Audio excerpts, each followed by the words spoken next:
We got a call from security at the Park Milano Hotel. In-house masseur claims a celebrity guest grabbed the masseur's genitals while requesting a reverse massage. Who's got this? Detectives Finn and Munch. Sergeant Munch.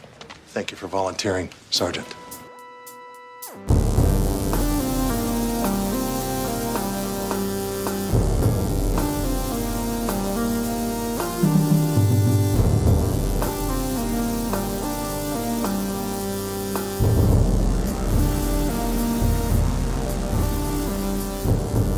In New York City, sexually based offenses are considered especially heinous. These are their stories.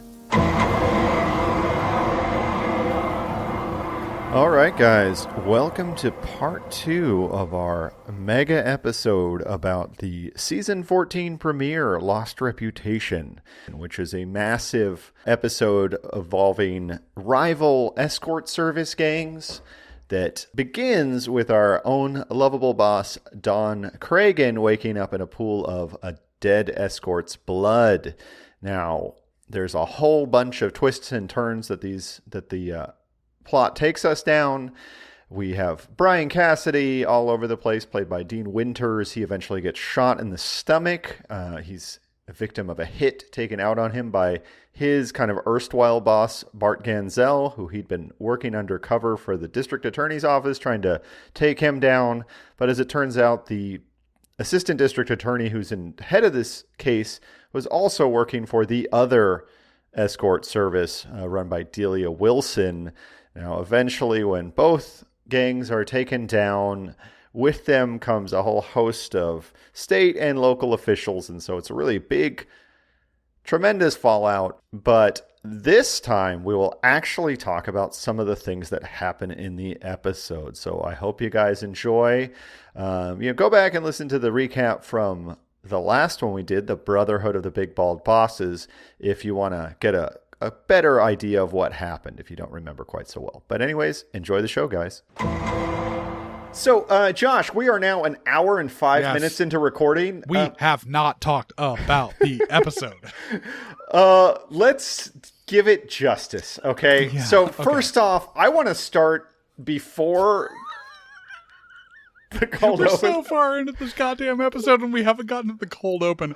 Okay, so, who's showering at Benson's? No, okay, but that before that, we get the previously on. It showed so much consensual skin. And just to reiterate how unsettling it is in the milieu of SVU to see like people barely dressed. I hope all of those extras got a little bump for their footage being reused in this episode. Yeah, because there's I'm sure they did, because we know that friend of the podcast, Sean McGrath, got a pretty sizable paycheck for his footage from the first Twilight movie being used in the second Twilight movie. Interesting. So, I mean, hopefully, and I wish it for him because they did show a lot of skin in that. Mm-hmm. Yeah, then we get to the 2 glasses of wine on Olivia's bedside table. Yes. And we hear the shower in the background. Obviously, yes. Who was it? I mean, that's okay. So Hayden. We're David meant Hayden, to believe right? that it's David Hayden. We're meant to believe this. Yeah. As he gets name dropped in the episode. Multiple times. Yes, absolutely. But there is some serious energy between Liv and Cassidy, which culminates in her kissing him on his almost deathbed. Uh-huh. I mean, at the very least, the Liv and Cassidy energy in this app is a harbinger of future bone sessions. I'm like you, Liv. This job is the only thing I got.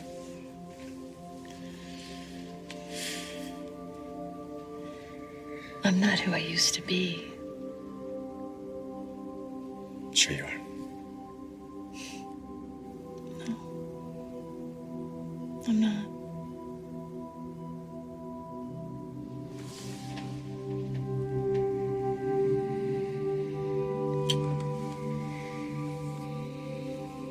That was nice. Something about a man in a hospital bed. Okay. Florence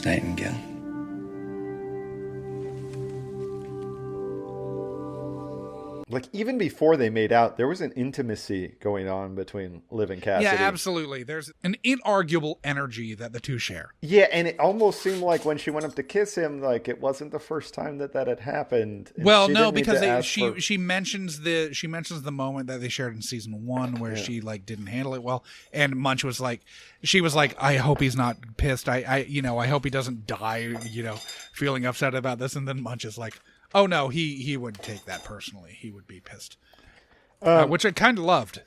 Yeah, no, I did too. Now, immediately after that, the 2 glasses we of get wine... the 14 hours earlier. Yeah, we get the weird flashbacks. And we just talked about recently about how flashbacks are weird in SVU. And yes. we're right back My on note that shit. is 14 hours earlier, we're getting flashbacks. Why are we not lingering on the fact that Liv is having consensual sex with someone? It's super weird that we basically get some amalgamation of an episode of Cold Case and the second part of a 2-part episode of Rockford. All of my notes are about the cold open, basically. so 6 minute and 38 second recap / flashback cold open. Dude. Felt like it was 20 minutes. The flashback was strange because it started with things that we had already seen. But then it integrated, yes. It integrated new material, so it was very confusing for me trying to watch it like a second and then third time because I was like, I don't need to watch this shit. Especially without Rhodium Nights as the lead-in, because I watched this morning, and I was like, wait, what? Yeah. And so I think it feels longest because it has all of the like front-loaded Amaro household tedium that we're subjected to. Yeah, god damn it. Yeah, he sure does. Okay, so Amaro says, I never asked you about David Hayden, and I knew from the get. And this is an allusion to Amaro being able to smell Hayden's ejac on Liv from the opening act of Hunting Ground, the Long Island serial killer episode of SVU that we covered back in episode 15. Amaro's peculiar sense of smell. We know that Amaro can smell David Hayden's cum, like that was established when we talked about Hunting Ground. I kind of want to pour one out for Harry Connick Jr. because I'm sure he had much better things to do than appear in this, but he just gets written off the show without even appearing again. Yeah. No, he clearly wasn't available. He was doing Copycat 3. Okay. And I imagine he was on tour, as the legendary piano man that he is. Like he was on one of those revival tours where he's only playing Star Turtle. That's, it's like when Springsteen will play the entirety of Born to Run. Oh, hell yeah. And he sells out the Meadowlands like 11 days in a row when he does that. Well, no. Springsteen does, yes. Harry Connick Jr. is selling out. He's selling out Mimi's on the Maroney or something like that. Yeah. I was trying to go weirder, but that works. So the even weirder thing about the flashbacks is that some of them are scenes from last week's ep. Mm-hmm. And some of them are either bits that we didn't see from scenes from last week. That last week being the episode we covered last week. Rhodium Nights. Yeah, but it's really the finale of season 13. So there have been months between when that episode aired and this. And I mean, when you're especially still sort of tethered to the conventions of network television at the time, I get it. I get why you do this. Mm-hmm. But some of them are bits that we did not see not at all from scenes from last week or are entirely new altogether, but they're still in that weird fucking tint. Yeah. And they made a very big show of that very critical scene where Cragen's at the diner with Carissa. Oh yeah, absolutely. It's kind of like entirely new scene. It's an entirely new scene that I skipped over the second time I was watching it because I was like, oh, I've seen all this shit before, and then it was like, wait a second, I missed something really there's important. Shit that's missing here. Yeah. So regardless of what this piecemeal like scene setting is, we have a super rare episode of SVU that doesn't just follow the case chronologically from beginning to end. No, it really doesn't. We just saw one of these. What was that episode? Hold on. Fuck. It was the one with the sandwiches. Oh yeah, the thin blue line between order and suburban police, which is a beautiful frame. Sandwiches.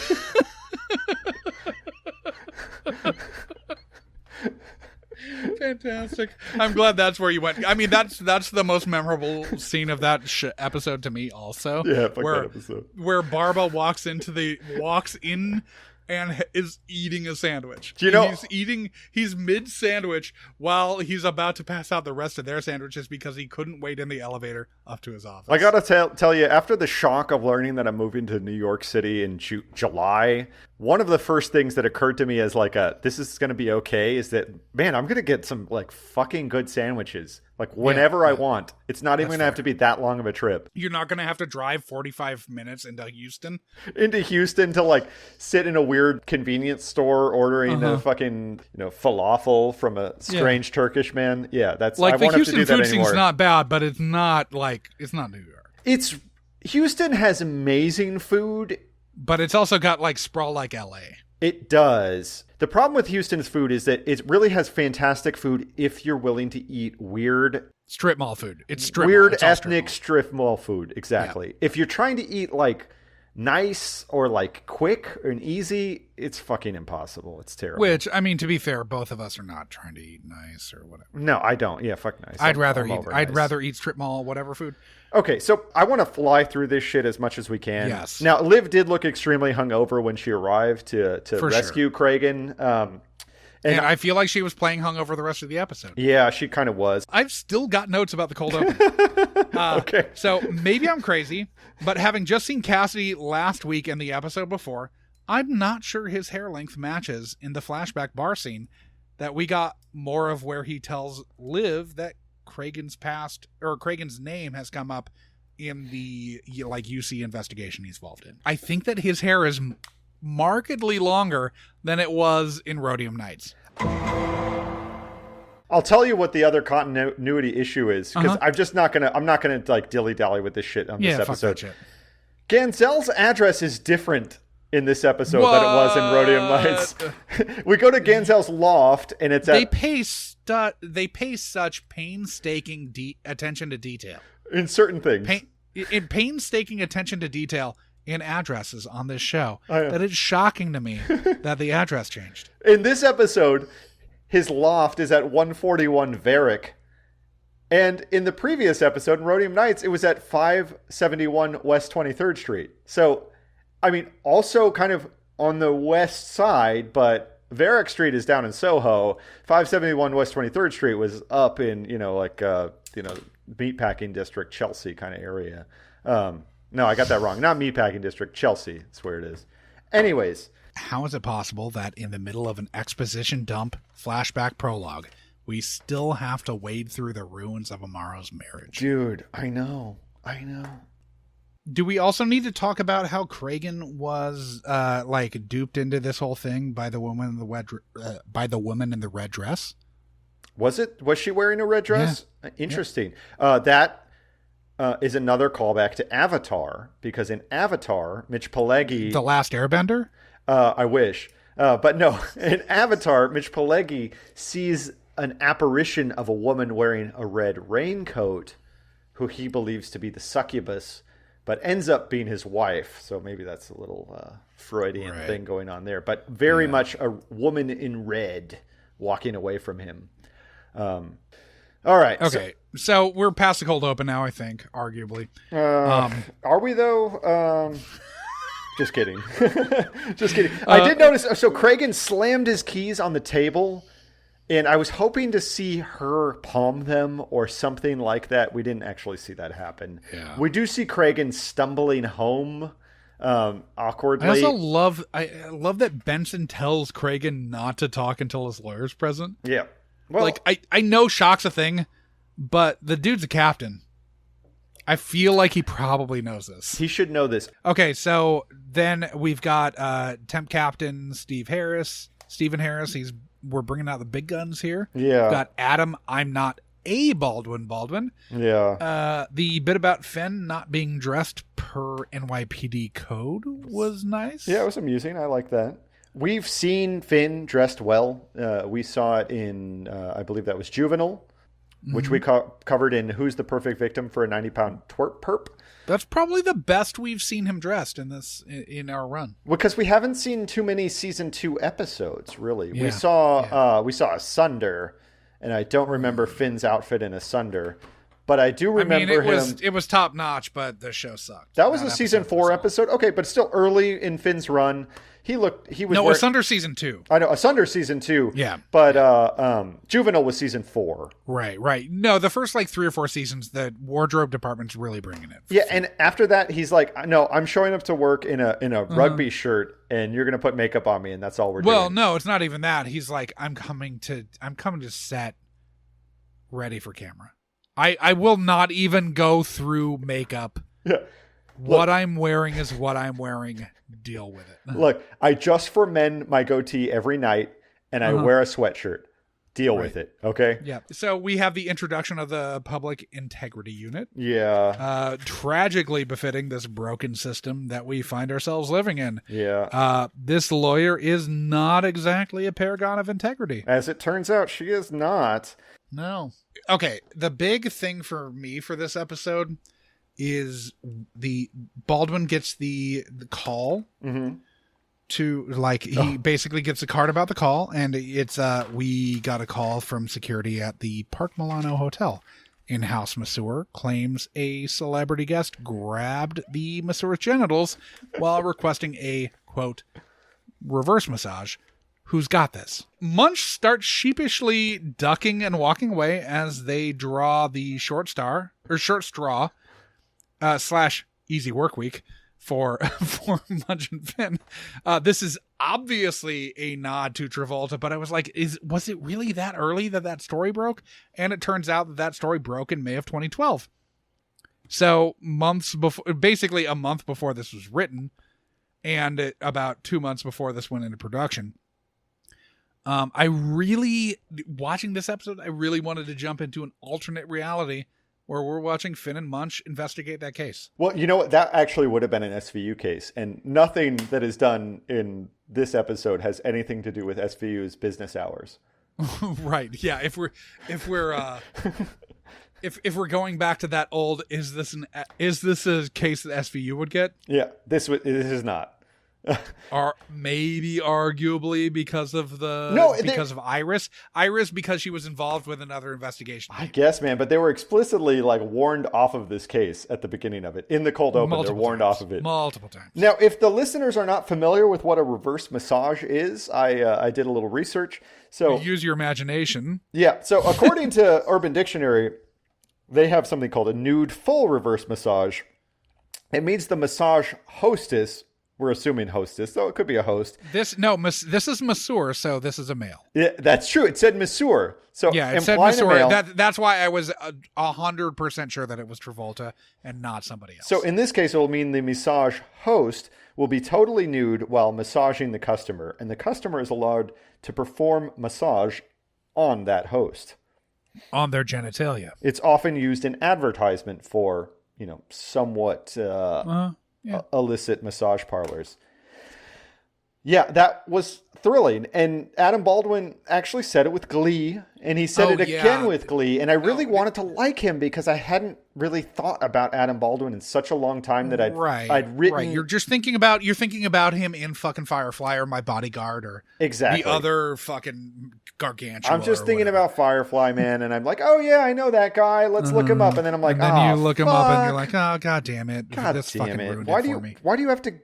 I don't know. Anyways, why do I have to look into things? Yeah, why do you have to be an anti-vaxxer? Why am I curious about stuff?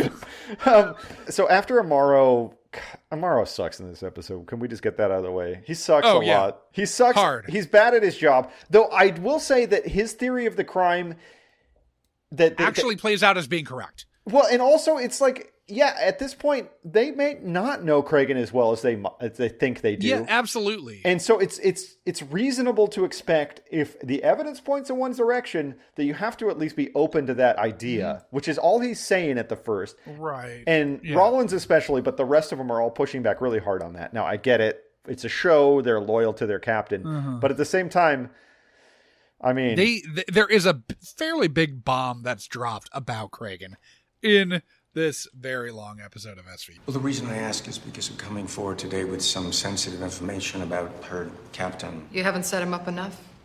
Proof that Carissa Gibson wasn't the first escort that Kragen has been with.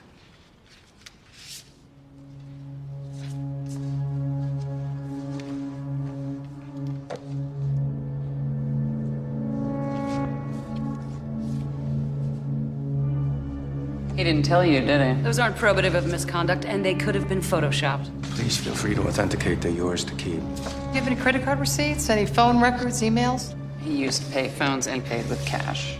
And we can provide sworn affidavits detailing Cragen's deviant sexual proclivities, such as choking, restraints, knife play. I'm not listening to this. Wait, just hold on a second. I would say there's kind of, well, it's a double bomb because I don't know. One of them might get taken back, but I'm not so sure that it does. Anyways, Olivia and Munch go meet Cassidy on a rooftop to discuss things with him.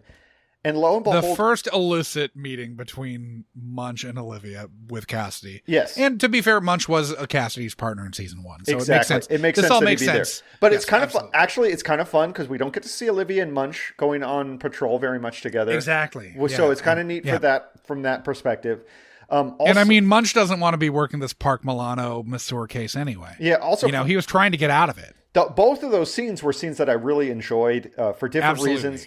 The first scene where we find out that he's a UC for Foster, it's on the very same rooftop where they met fucking Wentworth Miller in Unstable. Okay. Is this per the card? It's over. No. Just from the buildings in the background. Okay. It's right over Foley Square, right next to the Manhattan Criminal Court. Did they actually film this on location, or were they just green screening it and reusing the? No. They. Okay. I mean, they definitely. I think they filmed it on location. I have a feeling, just because the Wentworth Miller scene, I really feel like they just shot on the soundstage. It's possible they could have, but in this one, I think they did. Now, what was interesting about it is you can see the passage of time because in the 3 years, one of the backgrounds would have had the same building there. So they at least sent the second unit out to get the B-roll of the One of the backgrounds was the same as it would have been. So looking north towards the Empire State Building, and you see there's some like criminal justice building or federal building right to the left, which is the one that you noticed. Now, but looking back towards Olivia and Munch, in the background, you see the Freedom Tower, which was under construction beginning, I think, when Unstable happened. That would have been like 2009. But by 2012, it's the tallest building in New York City. And you can see it clearly under construction in the background of the shot. And it really changes the perspective. It's actually taller than your erection at the prospect of moving to New York to be able to do the New York State of Mind segment of our podcast. From New York City. Yeah, from on location. From ground zero. Well, that's absolutely from true. Ground zero. I'll get audio of the fountains.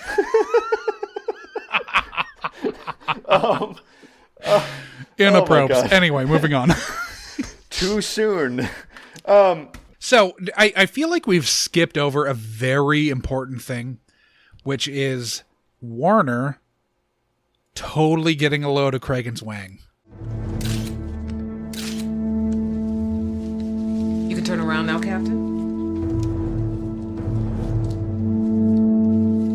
And remove your gown.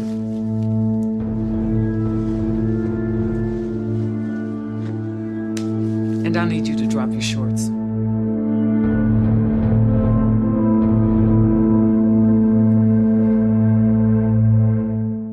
She tells him to drop trow, and then she's telling Finn later about Cragen's enormous wang, right? Carissa's saliva on his dick, yes, up on his Johnson rod. Definitely putting that in our heads, in all of the viewers' heads, like Cragen's dick was in Carissa's mouth. Yeah, one way or another, it was in Carissa's mouth. Hopefully, at least semi-erect. Good on him. I mean, I hope with the Georgia homeboy that was coursing through his veins that he at least had also some semblance of feeling. Yeah, Tamra Tooney clearly also swabbed his rod, so there's. Oh yeah, she's a rod swabber. Cragen's equipment got a lot of action in between these 3 episodes. Which, to be fair, we're 13 full seasons in. Yes, we don't see him getting that much play.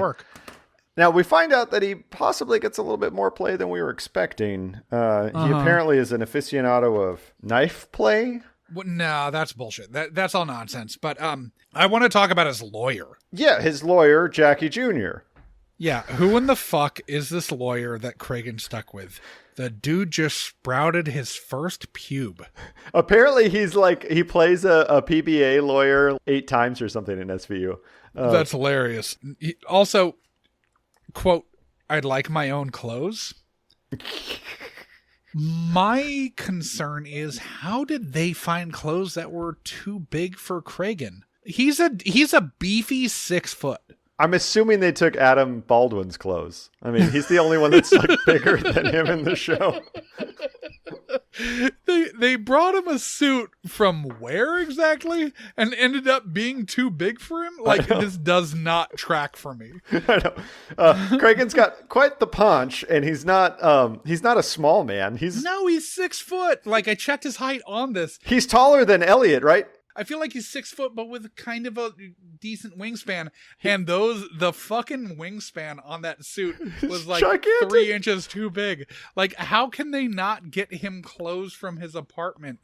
Now, okay, so Cragen's sexual proclivities, supposedly, according to the escorts, included choking, restraints, and knife play. Now, we already know that ADA Novak is highly into choking and restraints. We didn't actually see her involved in knife play, but it's not to say that it's out of the question that one or another of our, career sex investigators would have a dark side.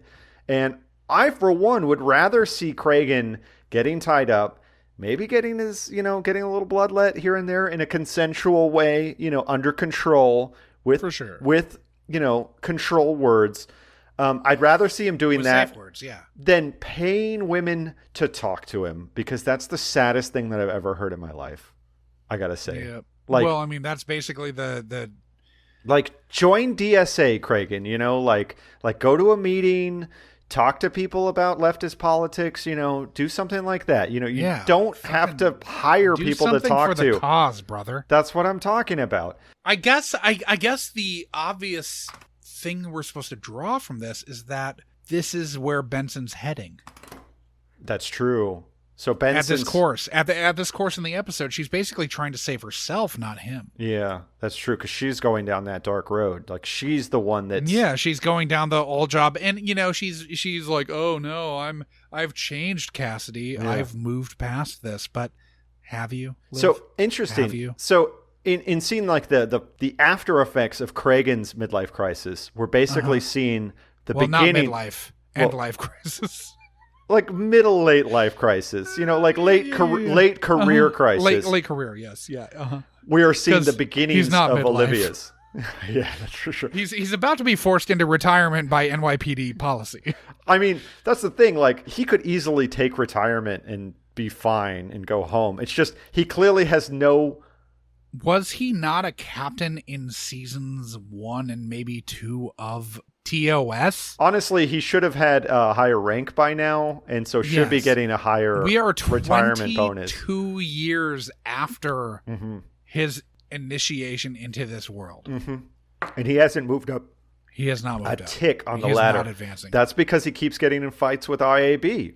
Well, you would think that with all of the bodies that have been expelled over the course of these last 3 episodes from NYPD, that there would be a lot of room that was made for Cragen. Yeah, there's definitely some room at the top now. There are some organizational gaps to fill now. Did you notice how Rollins spoke to Warner in this? Oh, always. Now that I am kind of attuned to it, I have never not seen Rollins be a total bitch to fucking Warner. I do not like referring to women as being bitches, but in this case, there's a racial component here that I feel like that is justified. I mean, I'm saying that like it comes up enough, and now that I think about it, it comes up enough every time we see Rollins speaking to a black woman, and we see her speaking to Warner more than we see her speaking to anybody else, because she's the only kind of main cast member that is. It's pretty rough. It's pretty fucking rough. And I was a little uncomfortable by that scene, I gotta say. I mean, I did not feel good about it. No, not at all. I felt less good about Amaro's family life. But I did enjoy how he looks like shit, kind of like he looks more like shit every scene that he's in. Like he's on the Domino's diet, basically. like I don't know if they did something to his makeup or made him just like not shave every day. And they so just every made day, him eat Domino's. Yeah, and it's like hair looks like shit by the end of it. So the other Cassidy Munch Olivia scene, I really, really liked. In the parking garage? No, they're actually underneath the FDR, which is the highway. Oh, I assumed it was the garage, but yeah. I know exactly what you're talking about. That scene's great. It's an elevated highway that goes down the east side of Manhattan, and they're in between the Brooklyn and Manhattan bridges, and it's just a beautiful shot. I mean, it's the overhead roadway creates like a letterbox effect. So it really feels like this like wide aspect ratio, and they're also clearly using a very like wide angle lens. So brilliant composition where they're kind of arcing in from outside of the screen in towards the middle of it, and the bridges are echoed by the way that the cars are parked that they're talking in front of. I thought it was a beautiful composition, like way too good for SVU. And then right. And then they're doing a close-up of Liv in that scene where there's like fucking bokeh in the reflections off the water, Josh. Bokeh! You know, we don't see bokeh in this show. We don't see like good lens work. Anyways. No, this episode sort of feels like a cross between 70s paranoia flicks. Yeah. You know, that like Alan J. Pakula, Sidney Pollack, the 3 Days of the Condor, the Parallax View. Parallax View, great movie, yeah. And like Pretty Little Liars circa season 4. Yeah, it really does. It's interesting. Where like the paranoia is justified and there are dark forces at work, but the reach and effectiveness of these forces would seem to outreach what their capacity should be. Yeah, I mean, so like there are these well-connected pimps and madams, but like they're not black ops intelligence outfits. Exactly. They're not the five families, you know, they're not like Right. You know, they should not have the infrastructure to be able to like do everything that they're doing. It just doesn't make sense. But it does really hit that sort of The Candidate or All the President's Men, like all of those great 70s paranoia flicks. Yeah, it does hit that pretty well. The Conversation, you know. Yeah, The Conversation, exactly. Yeah. Like, beautiful fucking movie.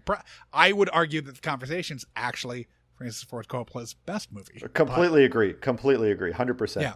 Yeah. Now, and we have both seen The Godfathers 1 and 2. And 3. That's not in the argument. Anyways, this both of these Cassidy scenes, for one, it's so weird. I feel like I've gone through the looking glass because all I can think about is how good Dean Winters is. He's so fucking good. I have a note later on in the episode. How weird is that Cassidy might be the most capable cop in this episode? Liv is obviously working Cragen's case and Cragen's case only, and only barely understands how tenuous Cassidy's UC situation is. Yeah. Then we've got Rollins telling Cragen to stay positive while he's an orange behind bars. We've got Amaro pulling guns out on other cops in restaurant bathrooms while he's pulling them away from lunches with their mothers. Yeah. Her stomach was too unsettled to eat sweet and sour chicken. Yeah. And then we've got Finn and Munch are Finn doesn't do anything stupid. But he's not in it that much. Keeps his eye on the whole board, but neither of them get to do much police work in this episode. Yeah. So we are left to think that Cassidy's the most capable cop in this episode. It's unbelievable. Yeah. Munch is like the wizened elder. Neither of us would have... Yeah, exactly. He's sort of like the guy that they sort of turn to. Yeah. But I don't think either one of us, going into this without having seen the episode in a long time, would have ever imagined a reality in which Cassidy was the best cop in the episode. Unbelievable. It's really one of the most far out things about the whole thing. So jumping back for a second, we've got the line that Paula Foster gives. Sorry to keep you waiting. I had a personal emergency. Yeah. My daughter. Seems pretty clear immediately that this is going to be a factor in the episode. Every time the daughter is mentioned, so you're Exley like, okay, mentions it. When is this going to pay off? Uh-huh. Doesn't it also seem that the vetting that she's inviting Liv to do is was basically trying to snow her over preemptively? Mm-hmm. That's that's a solid point. She's like, oh, ask anybody at the DA's office. Like I'm no one's friend. Anytime you see Benson sitting in a park talking to another woman, you know it's going to end badly because like that's every time she's talking to Sheila. You know? Yeah, every time. I really can't think of an episode where she's talking to a woman in a park and it doesn't end badly for the other woman. Well, I have one more note about the day drinking. Okay. Because I love day drinking. Day drinking is the best, so please. Because we have a scene where they're day drinking, and the whole squad, they just show up for cocktails, middle of the day. They're all hanging out in the bar. This is where they hang out now because I guess they can't go to the squad room because Adam Baldwin's there. I guess that's the implication. Yeah. Still, they're at the bar. This is the second time they've been at the bar. And in this scene, Amaro is wearing a blue sport coat, and Rollins is wearing a white Oxford shirt and a dark coat. Now, in the next scene, so we know that it's still the day because it is broad daylight in the next scene. Rollins and Amaro are drinking coffee at this point and going to talk to, I think her name was Gonzalez, the rookie who shot... The police who pulled the trigger on... Yeah, who shot Cassidy. Who pumped two bullets into Cassidy's chest. No, but I'm thinking... To be fair, that is so far in advance time-wise of where we're just talking about. Cassidy doesn't get fucking 2 bullets in the chest until fucking, I don't know, minute like 60. I'm jumping around on this one because I don't know. Yeah, fuck it. Yeah, but I'm just saying that they both had 2 drinks in the middle of the day and then had to go grab a coffee before they go talk to this chick who just killed... We've both been there. Their prime witness. We have both been in the midday drinks. I need to get a coffee. We both know that the coffee is not to sober up. The coffee is to cover the smell of our breath.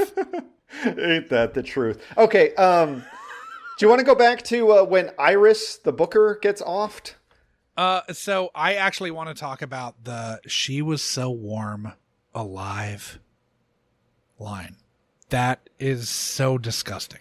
Mm-hmm. Where Bart Ganzel, Peter Jacobson, Taub from House, is sitting Shiva for Carissa, who we later find out was murdered by him. We made love that afternoon. She was so warm, alive.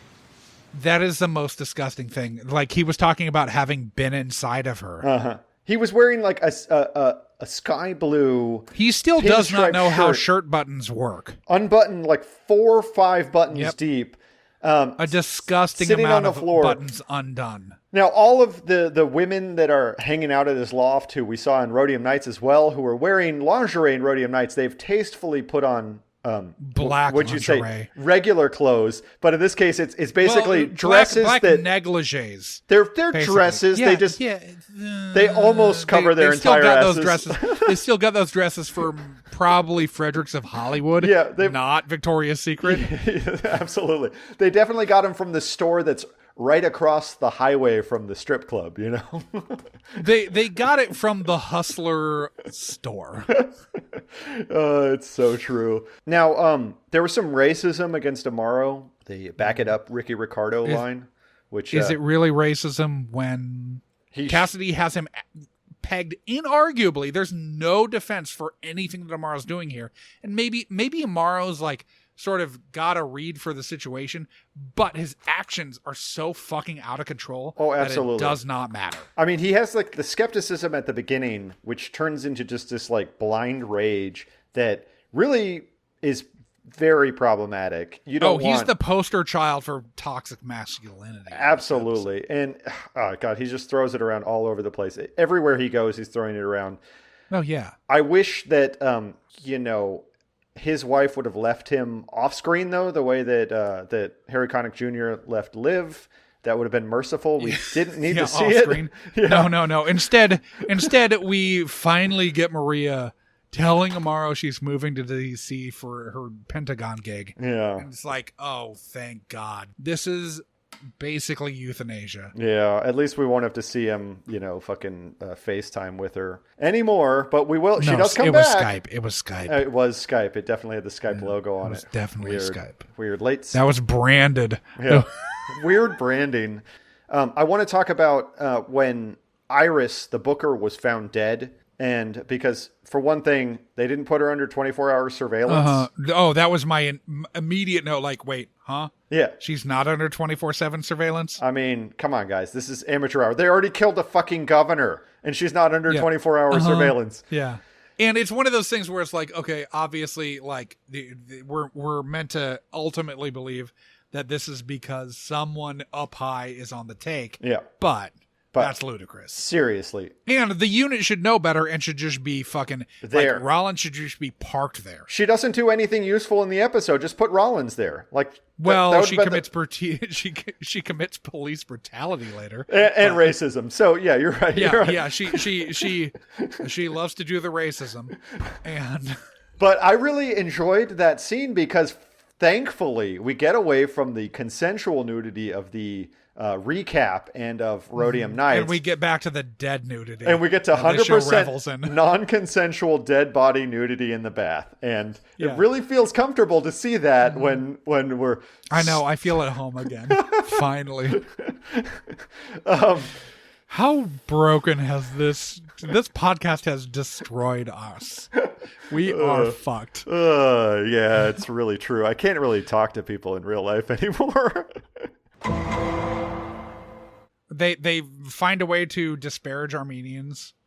I live amongst them. Yeah. I literally live in Little Armenia. Yeah. And have done so for 5 years. They're delightful. I agree. I'm going to shift gears real quick because they also said forced sodomy a lot in this episode. They said it on at least, 3 or 4 occasions. As opposed to gleeful sodomy. Yeah. Bart Gansel was the self-proclaimed emperor of pleasure, so there was some gleeful sodomy there. Who do you think was performing the sodomy on Bart Gansel? Well, I mean, we don't know what Carissa and Gansel did, so it could have been something... She probably had an extensive collection of strap-ons. Again, so going back to that Novak episode, Ridicule... there was some implied pegging going on in Ridicule, so I would not be surprised if that came back here. Yeah. So Munch had a fun line that it stuck with me, and I had to listen to it. Like I listened to this line 40 times just to make sure he was saying what I thought he was saying. I can't wait to hear this. So they're talking about one of Delia's hitmen, one of the guys who's probably killed Iris. Does her wet work. Who does her wet work, who's supposed to flee to Mexico. He's supposed to go on the trip to Mexico that Elliot was not able to take to Mexico in Risk. And instead, he meets up with a lady friend at a hotel by the airport. And he's arrested there. And Munch said, sans culotte, beautiful. Sans culotte, beautiful. Sans culotte is a reference to the underclass in the French Revolution who could not afford pants, and so they were this kind of leftist fringe. They couldn't wear culottes. Yeah, so they were leading. They were kind of the angry rabble in the streets that were oftentimes leading the revolution to, in the minds of chroniclers of the revolution, to more extreme places than it ought to have gone, which was basically, like you have like the lawyer shirt class. Cocking. Yeah, so they were shirt cocking, apparently. And that led the revolution to, murder the king of France and his wife, Marie Antoinette. Louis, it's the 16th, right? Louis the 16th and the 16th and Marie Antoinette and their dumb That all kids. happened because of shirt cocking. And it basically happened because of shirt cocking. And I had to listen to it 40 times because I'm like, wait, is he talking about shirt cocking and the French Revolution in one throwaway 3-word sentence? Okay, so we haven't talked about this, but Belzer has retired to France. He has in real life? That's where he lives? Yeah. Interesting. Yeah. He lives in France. He has retired to France. This is his thing. He has used his DC cab and DC cab and SVU and homicide money to retire to the south of France. Well, good on him, he's man. He's living. Yeah, fucking A, man. Yeah. I wish we could, I mean, I wish. Hey, listeners, once you find a way to make Adam and I rich off of this podcast, we will both be living on the coast of France, and it'll be delightful. Now, one way you can add to that is by rating and reviewing us on whatever podcast platform you're using. Also, 2 hours into this episode that we're recording. Do we need to talk about how Anya Solar dies in a car accident in Cartagena and is driven off the road by a cement mixer or something? It really feels like that is reminiscent of Wages of Fear. Interesting call. I like that. Wages of Fear, one of the great films. Really. Oh God, I love Clouzot. Clouzot's like maybe either he or Melville are my like favorite French directors. Yeah. Now with that film, it's a clear indication that you don't remember the first half of the movie. If the first half of the movie isn't that great, when the second half of the movie is fucking unbelievable because it has this exposition at the beginning But that how is can so you forget forgettable. about the first half? How can you forget about the first half when Clouzot's real life wife is just an utter smoke show the whole first half?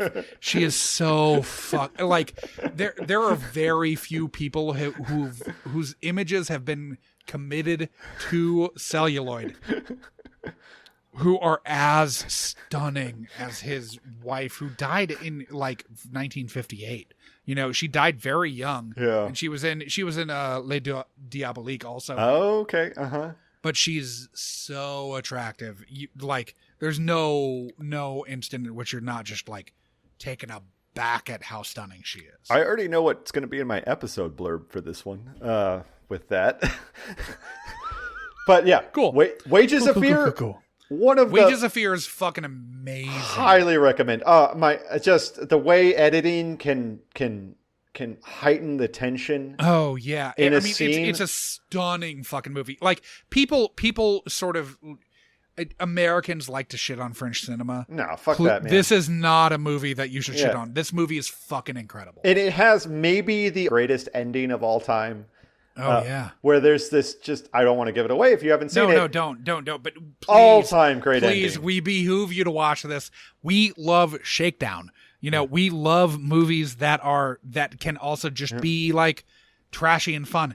Wages of Fear is fucking amazing. With that in mind, you mentioned Melville, so I'm going to mention Bob LaFlambeau, which is an early Melville. Love Bob LaFlambeau. Also, is the other movie that comes to mind with my favorite ending of all time. Just where I'm just like fucking shouting by the end of that film. I mean, Melville's amazing and fucking Clouzot's amazing. They are like really, to me, every bit the equal of Hitchcock. Yeah, absolutely. Now, not quite as amazing as Jean-Pierre Melville's oeuvre, but still really standing out was Reggie Cathy's performance, which I'm not going to mention too much, but he plays Gansel's lawyer, and he is I have head the same and shoulders note too. above the rest, I think. Like, he fucking steps in and just fucking destroys this episode. He's so fucking good. Yeah. My note is, once Gansel is arraigned, we really get the Reggie Cathy acting circles around every one episode. Yeah. He kind of plays the character almost like a Saul Goodman from Breaking Bad, which we already talked about, kind of way where he's like in on the scam, but he's also detached from it. More like Better Call Saul, the better show. Yeah, exactly. But he's in on the scam, but he's also detached from it in a certain way and understands the pieces on the board. Whereas Rifkin's character is basically the kind of dark minion of Delia Wilson. Right. But totally. Cathy, just amazing. I love his line. The casual racism of the sweaty underclass. There's hours of this. I get the gist, detective. Do you? It's so fucking brilliant. And that's one of those things where it's like, oh no, the like technical writing of these episodes is, I think, better than peak SVU. Mm-hmm. But we're saddled with Rollins and Amaro stories that kind of suck. Yeah, well, I think the biggest problem is a structural problem. This is a weird situation too, because exactly. we're dealing with a fucking 2-episode structure. Like, TV writers understandably can't really plan for doing this. You watch a 2-episode arc in Rockford and it's the same way, where you're like, I don't really want to watch this. Now, oftentimes with the X-Files, though, they were able to do these multi-episode arcs. Yeah, well, now, speaking of which, tying in Big Bald Bosses again, of course, we mentioned Skinner.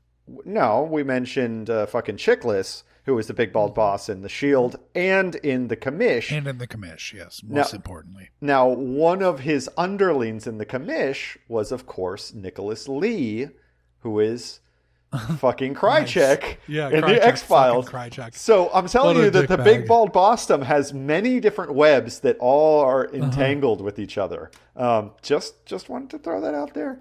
Okay, so I feel like we need to talk about how Amaro no-showed and didn't get fired for it. What job have you ever had Where you can do that, but I'm not where Amaro. you have no-showed, and even a union job, if you no-showed, you would get fired. Yeah, if you're Nick Amaro and you have already left work to drive to Philadelphia to punch your wife's friend to then drive back to New York, taking a To find out that she was just 5 or 6 hour road trip just to punch some guy, then maybe you do this because this isn't the first time he's done that. But if he no-shows and didn't at least catch shit for it, that doesn't make any sense to me. I agree. I mean, you'd think he would have to like inform somebody of what the fuck was going on. We should watch a whole episode after this where he is just like sitting on the bench. He can't do anything. He is being reprimanded. Yeah, He's scolded. How many times for does having no-show? How many times does Elliot have to do desk work, right? And Morrow Yeah. never seems to fucking do desk work. He's That's always out on the nonsense. street, no matter what fucking nonsense he does. Can we talk about how funny it was when Ganzel pulled a gun on Cassidy? Yeah. Yeah. There's something about Peter Jacobson that is fundamental miscasting here. Yeah. Dean Winters actually still lands this scene and keeps it from being total camp, but I just cannot buy Jacobson as the leader / mastermind of a criminal enterprise. Jacobson is listed as I looked him up on celebrityheights.com. Yeah, I was going to ask you this. Listed as 5 feet and 5.5. And I would say that that's 2.5 inches tall. Yeah, that's with lifts. If he clears 5'3", I'd be shocked. Now, when in the scene where Cassidy gets shot, Jacobson is wearing jeans, which he has them rolled up a lot. They're like loosely rolled up a lot. It's not like a high water look showing off socks. It's like to barely clear his sneakers. He cannot wear off the rack 32-24 inches and has to roll them up. Yeah, you're right. I mean, so Delia has this terrifying lawyer who can like order hitmen to kill people. Who she kicks to the curb. Yeah, because but still he takes giving up his condo for her bail, potentially giving up his condo as her bail. Yeah. As a weird like, oh, now he should be going to the bone zone. That's what we're to imply. Oh. From deal, I believe, like, oh no, he has taken this like I'm sorry measure of gratitude. I'm sorry, for being in Delia's employ. I don't want to bring this too much into real life, but bring it into real life. Alan Dershowitz, who is clearly a Ron shithead. Rifkin's, an inarguable shithead and the inspiration for Ron Rifkin, even if the real inspiration is like the actual lawyer for the Upper East Side Madam. Well, whatever. So we're saying Dershowitz, but right? This is Dershowitz. So it's Dershowitz. Dershowitz allegedly had a very long and intimate relationship with Ghislaine Maxwell and Jeffrey Epstein. Now, we're led to believe by Alan that he allegedly didn't get massaged by underage women who were naked. And by allegedly, we mean he definitely did. Yeah, but allegedly definitely did. But he definitely did. But he did allegedly did not reverse massage said underage masseuses. You're telling me that Ron Rifkin isn't getting like serviced by Delia Wilson's, employees? I think you're right. I think there is maybe a love interest situation going there, and he feels a little spurned, and she feels he loves Delia. Yeah, I think he loves Delia. Ganzel, he doesn't have that similar structure, right? Like Ron Rifkin could maybe get some hitmen to follow through on their job. Ganzel doesn't have that structure. No. Reggie Cathy he doesn't have the wet work people. Reggie Cathy's a straight up. He's a cool guy. You hang out with Reggie Cathy, he might get you off. I want to reanimate Reggie Cathy's corpse and hang out with him because of how fucking good he is in this episode. But like, you want to hang out with, you're not like terrified by him. He's not. So to bring it back to Breaking Bad and Better Call Saul, he's not Mike, right? So no. Saul Goodman Mike's has awesome Mike. too, I think Mike in this episode is the Asian prostitute that finds the bug, right? Yeah, probably with the extremely high Trying to dress put up line. Extremely high. Trying to put up the black for sitting shit. They probably had to shoot that 4 times to not get her underwear in the scene. I'm sure she does not wear underwear. They had to shoot it 4 times to not get her straight up vag in the episode. I just went there, I guess. The most unrealistic thing about this though, full stop, is that there's no way in fucking planet Earth that this many heavy hitters are going down for this kind of thing. For sure. We have the New York State Attorney General. We have 3 district attorneys. We have Foster, the ADA for Public Integrity, who has carte blanche to basically investigate anything she wants to. But if you ask anyone there, she's a stand-up person. Yeah. We have 7 vice squad members. We have 2 state senators, 2 deputy mayors. Like, seriously, the only thing analogous to this in the last 75 years is the Abscam investigations and basically breaking up big labor. Okay, we also get a lot of talk about finances being held in offshore accounts set up in Anguilla. Anguilla, yeah. Mm-hmm. So, per Wikipedia... You did an Anguilla dive. A little bit, not that much. Per Wikipedia, it is one of the northernmost leeward islands in the Lesser Antilles, east of Puerto Rico. It's very close to St. Kitts and Nevis. As a sailor, Josh, I would call it Leeward Islands, but that's minor nitpick. Yeah, Leeward. I would say leeward. Leeward. I don't feel like that's right. It's Leeward. They're 2 E's. I know, but you don't pronounce things the way fucking that Galveston sailors do. Maritime people do, Josh. They say Leeward. You're too fucking ingrained in salt life. Josh, I work with tall ship sailors. Okay, I have a bosun. Yeah, that's fucked up. Okay, so Anguilla has a fraught political relationship with St. Kitts and Nevis. Interesting. There was a little while, about 20 years, I believe, and I'm going off of memory from having read this before, where they were all part of the same political entity. Okay. And then St. Kitts was sort of domineered everything to the point where Anguilla was just like, fuck off. Yeah. They kicked him to the curb and were like, we're our own thing. We want to be back under British reign. They're not all Commonwealth members? They are now, but they were not before. In 1980, they were finally allowed to formally secede from St. Kitts and Nevis after 13 years of anguish and become a separate British colony. But it is a tax haven. Yeah. All right. Okay, so just a couple more quick notes. Foster says, you don't understand. You don't understand what it's like to have a child. Yeah, I know. Dependent on you. Agonizing about her every single day. Terrified of what's going to happen when you're gone. You can't ever understand that. You're not a mother. I know. It's such a sick burn because, Hargitay played that really well. Like, just like you just stabbed a knife into her heart and twisted it like 5 times. But having seen the episodes or having seen the seasons that followed, holy shit, how I wish that were still the case. How Benson was still not a mother. No, maybe and Foster. Baby Doe was not in the fucking mix. Maybe Foster planted the seed that would grow to become fucking baby boy Doe Noah. I mean, I feel like that's sort of the groundwork is laid there. We also have in the sort of like fallout after the scene, we've got not Elliot Spitzer going down. Yeah. That attorney general who looked like Elliot Spitzer, kind of. He looked like, Elliot Spitzer went down as he was governor, but he had been attorney general. Yeah, still. It was. Then we've got Hayden, who presumably resigned from Liv's shower. Yeah. Also presumably because she had kissed Cassidy on his pseudo deathbed. We also still have Amaro being a petulant child. And then we've got the in memory of their driver who died. Yeah. John Maresco. R.I.P. Those are my notes. So we're only 2.5 hours into this taping. Let's get to rating this motherfucker. So we rank these. I don't know how we're going to rank this one because it's so far beyond a normal episode, but we're still going to do it. We're going to do it on our normal 4 criteria scale, 10 points for each criteria.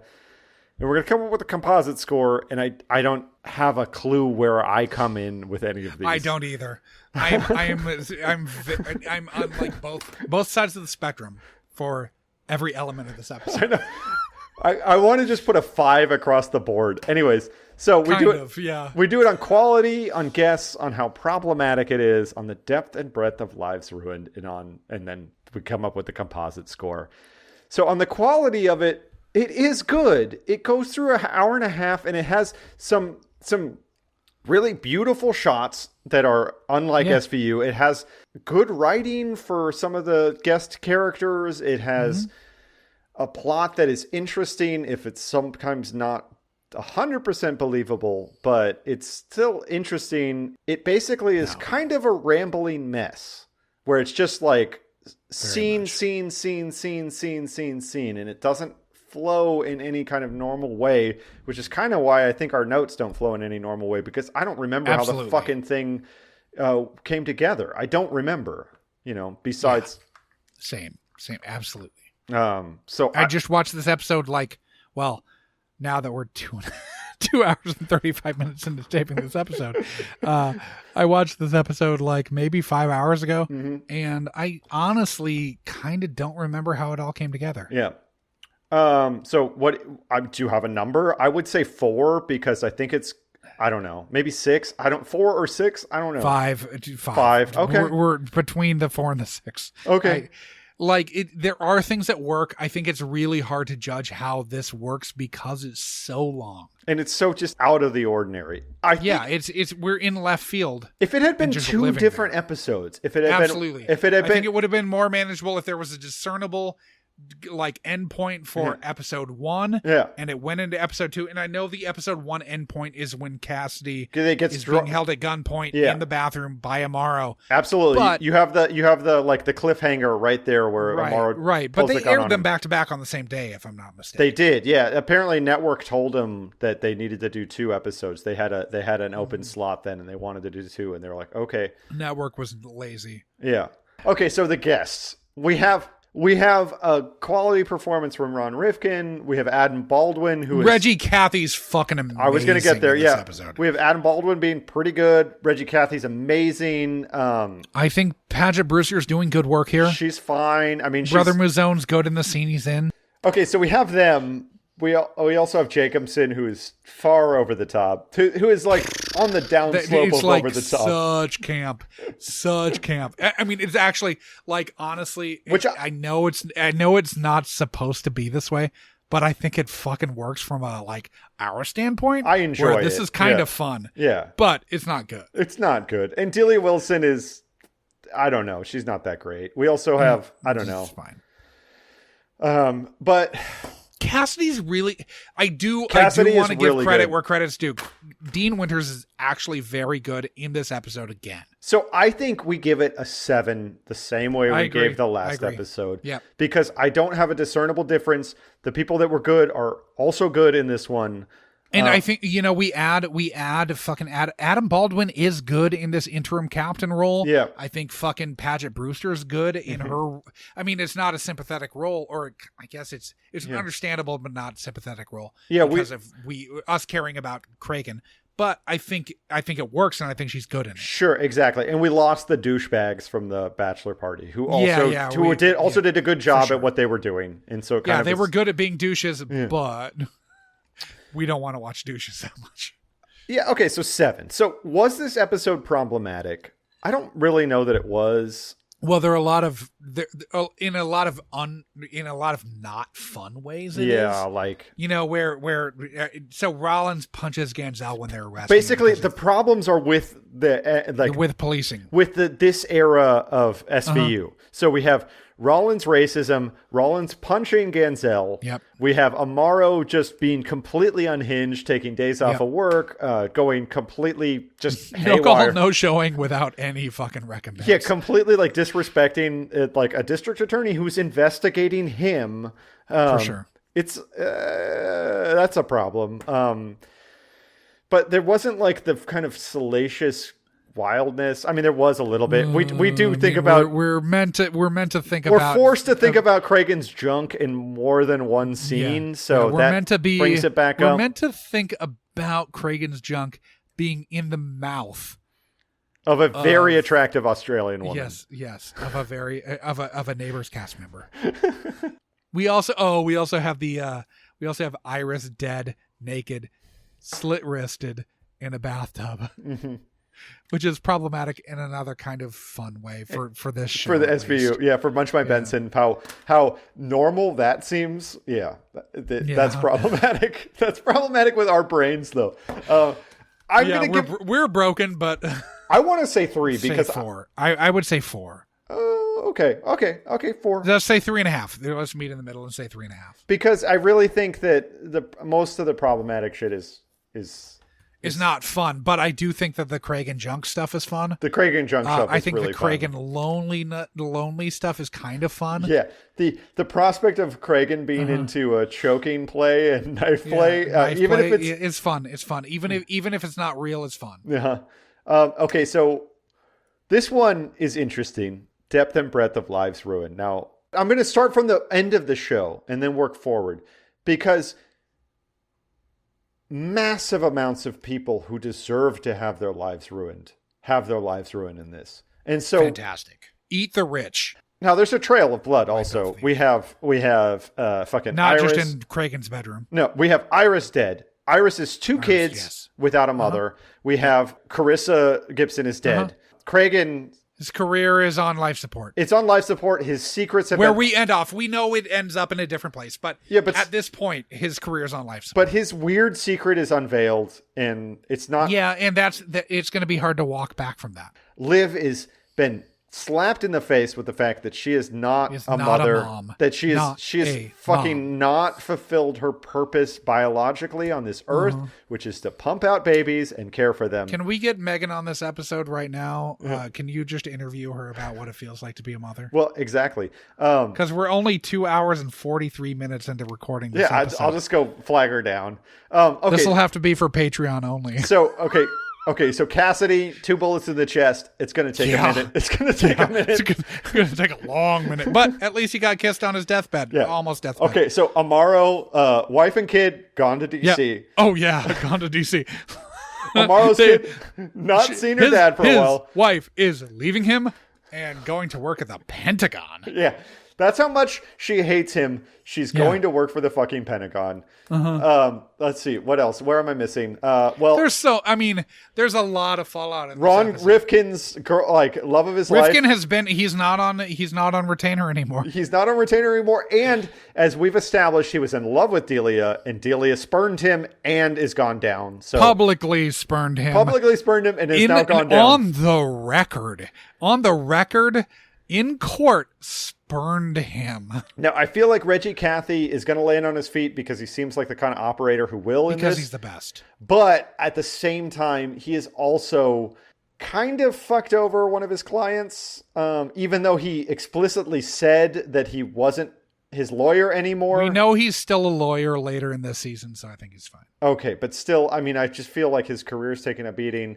He's Cassidy's lawyer. How many escorts in Albany, because we've established that Delia Wilson is up in Albany, so she definitely has clients up there at the Attorney General's. But she's doing both. She's doing both. Upper East Side and Albany. She goes both ways. She goes upstate, downstate. ACDC. Yeah. How many escorts are without a fucking good job now? Because the entire industry has gone tits up. Yeah, I mean, we need to think about how this affects the worker, the working class, the proles. The proles with skilled proles. You say that facetiously. But I do not say that facetiously. I mean that in earnest. Honestly, I mean, this is like pinnacle of the sex work industry, right? I am absolutely pro sex worker. Yeah. But these these women I want the skilled sex workers to be able to make the money that they should be making. And this is post back pages, so they're not going to be able to do it themselves. We've already talked about that. Pages. Yes. And so this is like now they're like out in the wind. This was clearly a good paying gig, working for both Gansel or Delia. This was We're clearly good coming up on pancakes. The Godfather Part 2 here. We're coming up on Lawrence of Arabia.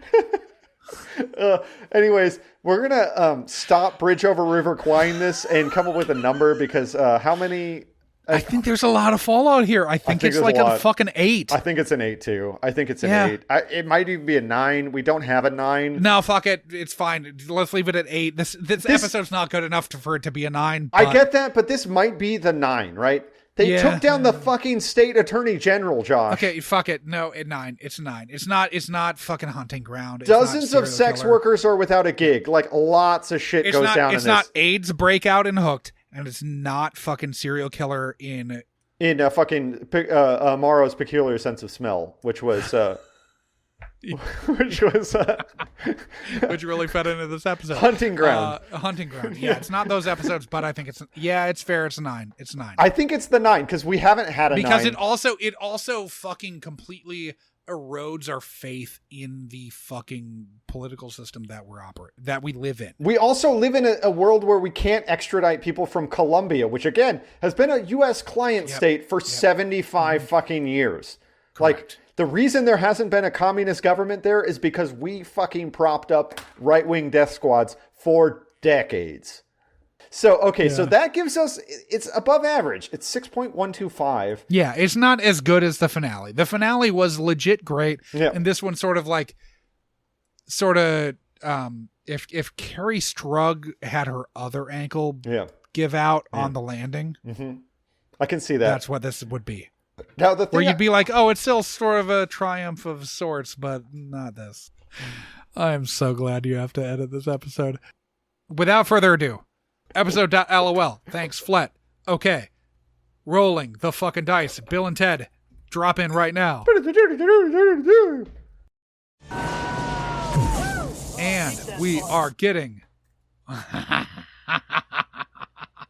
I'm so pumped about this.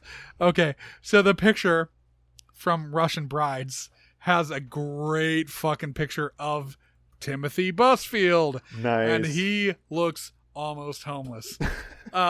So the episode is called Russian Brides. It is from season 13. So we are full on in this world that we were just wallowing in. Yep. This is the overview. When a young woman is found brutally murdered, the SVU detectives use her distinctive tattoos. I've seen this multiple times. Use her distinctive tattoos to identify her as a recently engaged Russian mail-order bride. Nice. Upon questioning her distraught fiancé, they learn that she was kidnapped and held for ransom the night of their engagement party. While the detectives follow the money to a deadly blackmail scam run by the Russian mafia, Captain Kragen goes undercover as a sad and lonely suitor to lure out a killer, which builds right into this fucking episode we just did. This is like the most perfect fucking episode because this is where all the pictures of Kragen with prostitutes before came in. This is like the best fucking possible way that we could have built this in. This hasn't ever happened to us where actually a weird little thing that we didn't even fucking mention that Kragen got caught with those photos. Yep. Which led him into getting fucking choked out by prostitutes that he pays. Yes. Wow. Okay. How great. Okay, I'm so jacked about this. Salute. I'm so jazzed. Salute. Fucking A. Downing the rest of my Clarin right now. Yes. If I had more whiskey to drink from the fucking 12 fingers that I poured, I would drink it right now. This is the best possible outcome. From the Jackie's cheersing me, I'm going to drink the rocks. Ice water with a hint of whiskey in it. Folks, I apologize. This is the only time, hopefully, that we will do a 3-hour-long fucking episode of Munch My Benson. Fuck. But I need to go. I have a family that's been... You have a family? Wildly neglected, and I need to get back to them. My wife is basically a work widow right now, and I'm working from home. But... Anyways, I need to go, so munch the fuck out of my Benson, guys. Yeah, love y'all. Fucking munch everyone's Bensons. Fuck. Munchheads Bensons, every one of us. Yes. But holy shit, next week's episode is going to be fucking awesome.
Why am I curious about stuff?